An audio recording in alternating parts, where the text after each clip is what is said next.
Okay, guys, let me finish telling you guys what was happening. So, with the dry erase markers that I left off in the last video, I would write on the windshield.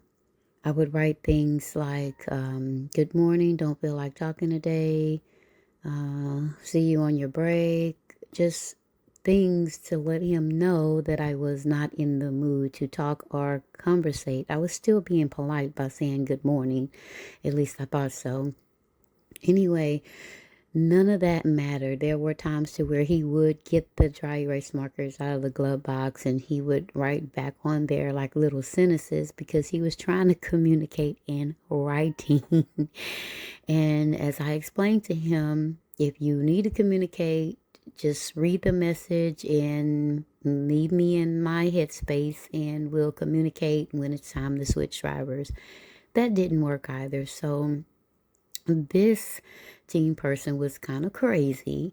And well, I don't want to use the term crazy, but yeah, this team person was out there, a bit out there for what I would consider someone I want to team with.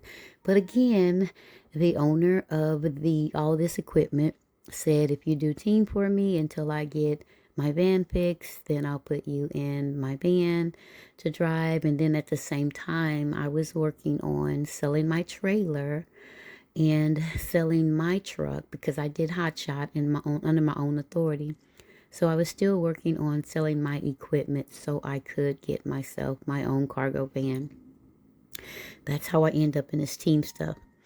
So time after time, I had issues with this person and just didn't know what was going on. And I would kind of hide in the back, as I explained before. I would just go in the back and even if it was not time for me to be asleep, like, an hour or so before it was my time to drive, I would, wake up and get dressed back there. We always had the privacy curtain closed, but I'd wake up, get dressed, and I would just relax. As you can see me here, I open the window so I can just enjoy the drive and watch the traffic, enjoy the sun coming in, and just kind of relax a little bit. And but whenever he would stop the truck, I would, lay back there and pretend to be asleep because if not, there would be some type of conversation about something that absolutely did not make any sense.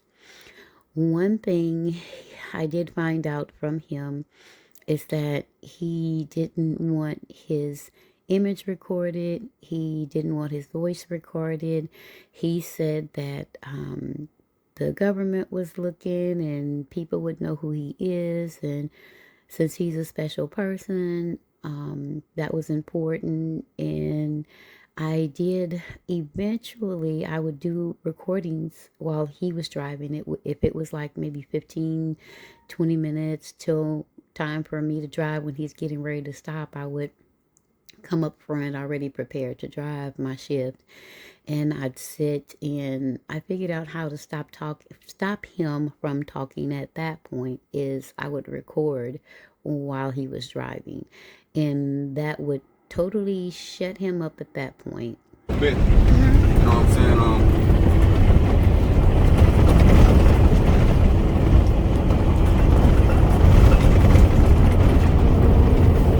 I'm sorry, I forgot to let you know I'm recording. I'm doing windmills. I like windmills.